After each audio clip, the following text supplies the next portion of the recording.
আজিৰ ভিডিঅ'টিৰ প্ৰথম প্ৰশ্নটো হৈছে ভাৰতীয় সংবিধানৰ কোনটো সংশোধনীৰ দ্বাৰা পলায়ন বিৰোধী বিধান প্ৰৱৰ্তন কৰা হৈছিল?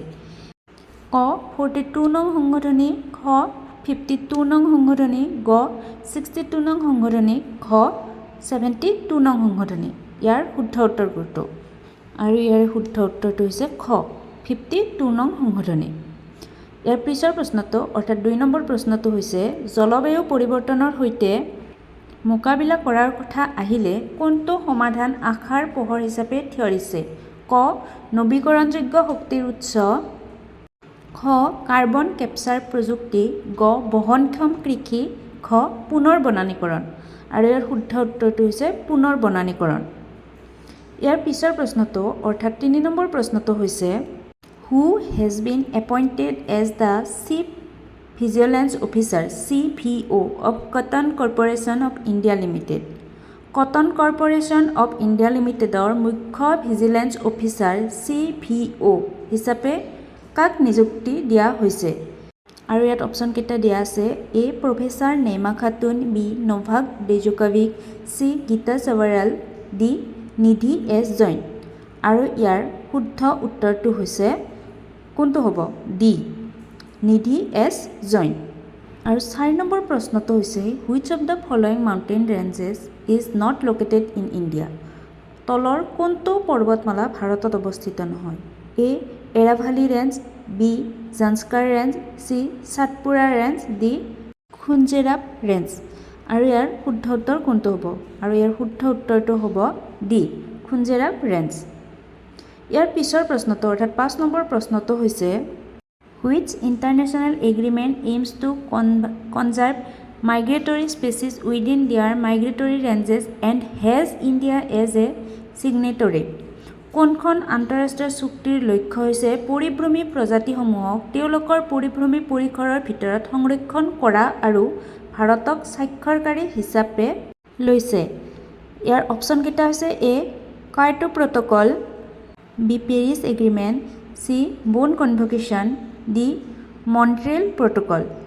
আৰু ইয়াৰ শুদ্ধ উত্তৰটো হৈছে চি বোন কনভেনশ্যন। ইয়াৰ পিছৰ প্ৰশ্নটো অৰ্থাৎ 6 নম্বৰ প্ৰশ্নটো হৈছে which state in India has the largest forest cover area wise according to the forest report IFSR 2021? অসমীয়াটো কৈ দিছোঁ বনাঞ্চলৰ প্ৰতিবেদন ISFR 2021 মধ্যপ্ৰদেশ অনুসৰি ভাৰতৰ কোনখন ৰাজ্যৰ বনাঞ্চলৰ ক্ষেত্ৰভিত্তিক সৰ্বাধিক বনাঞ্চল আছে? আৰু ইয়াত এনচাৰটো কুৱেশ্যনটোতে সোমাই গৈছে। অপশ্যনকেইটা দিয়া আছে এ Madhya Pradesh, B Arunachal Pradesh, C Chhattisgarh, D Orissa. আৰু ইয়াৰ এনচাৰ কোনটো হ'ব? এনচাৰ কুৱেশ্যনটোত দিয়াই আছে আৰু ইয়াৰ এনচাৰ হ'ব এ মধ্যপ্ৰদেশ। ইয়াৰ পিছৰ প্ৰশ্নটো অৰ্থাৎ 7 নম্বৰ প্ৰশ্নটো হৈছে Which state in India has the highest percentage of forest cover in terms of its geographical area according to the Forest Report IFSR 2021? অসমীয়াটো কৈ দিছোঁ বনাঞ্চলৰ প্ৰতিবেদন IFSR 2021 অনুসৰি ভাৰতৰ কোনখন ৰাজ্যৰ ভৌগোলিক অঞ্চলৰ হিচাপত সৰ্বাধিক শতকৰা বনাঞ্চল আছে? ইয়াৰ অপশ্যনকেইটা হৈছে এ Mizoram, B Arunachal Pradesh, C Meghalaya, D Manipur. আৰু ইয়াৰ শুদ্ধ উত্তৰ কোনটো হ'ব? আৰু ইয়াৰ শুদ্ধ উত্তৰটো হ'ব এ মিজোৰাম। মিজোৰামৰ ভৌগোলিক অঞ্চলৰ হিচাপত সৰ্বাধিক শতকৰা বনাঞ্চল আছে। ইয়াৰ পিছৰ প্ৰশ্নটো অৰ্থাৎ 8 নম্বৰ প্ৰশ্নটো হৈছে according to the forest report IFSR 2021 which state in India has the highest mangrove cover? আৰু অসমীয়াটো হৈছে বন প্ৰতিবেদন IFSR 2021 অনুসৰি ভাৰতৰ কোনখন ৰাজ্যত সৰ্বাধিক মেংগ্ৰোভ আৱৰণ আছে? অপশ্যন দিয়া আছে A Gujarat, B Maharashtra, C Orissa, D West Bengal. আৰু ইয়াৰ শুদ্ধ উত্তৰ কোনটো হ'ব? আৰু ইয়াৰ শুদ্ধ উত্তৰটো হ'ব ৱেষ্ট বেংগল, ডি। 9 নম্বৰ প্ৰশ্নটো হৈছে Which schedule of the Indian Constitution contains the allocation of seats in the Rajya Sabha Council of State to each state and union territory? ভাৰতীয় সংবিধানৰ কোনখন সূচীত ৰাজ্য পৰিষদত প্ৰতিখন ৰাজ্যৰ কেন্দ্ৰীয় শাসিত অঞ্চল আসন আবণ্টন হৈ আছে। আৰু ইয়াত অপশ্যন কেইটা হৈছে A 9 schedule, B 10 schedule, C 12 schedule, D 4th schedule. আৰু ইয়াৰ এনচাৰ হ'ব D অৰ্থাৎ 4th শিডিউল।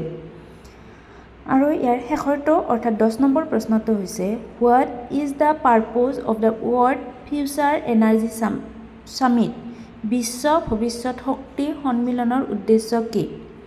ইয়াৰ অপশ্যন কেইটাত দিয়া আছে A to showcase innovative solution for sustainable energy production and consumption, B to promote awareness about renewable energy sources, C to facilitate collaboration among global energy industry leaders, D all of the above। ইয়াত যিমানটা option দি আছে সকলোকেইটাই শক্তি সন্মিলনৰ উদ্দেশ্য, মানে ভৱিষ্যত শক্তি সন্মিলনৰ উদ্দেশ্য। গতিকে ইয়াৰ এনচাৰ হ'ব D all of the above। ইয়াৰ পিছত আৰু এনেকৈ মিক্স প্ৰশ্ন কিছুমান আনি আছেও, আপোনালোকে চাই থাকিব। আৰু কেনেকুৱা ধৰণৰ কুৱেশ্যন লাগে আপোনালোকে জনাব। ধন্যবাদ।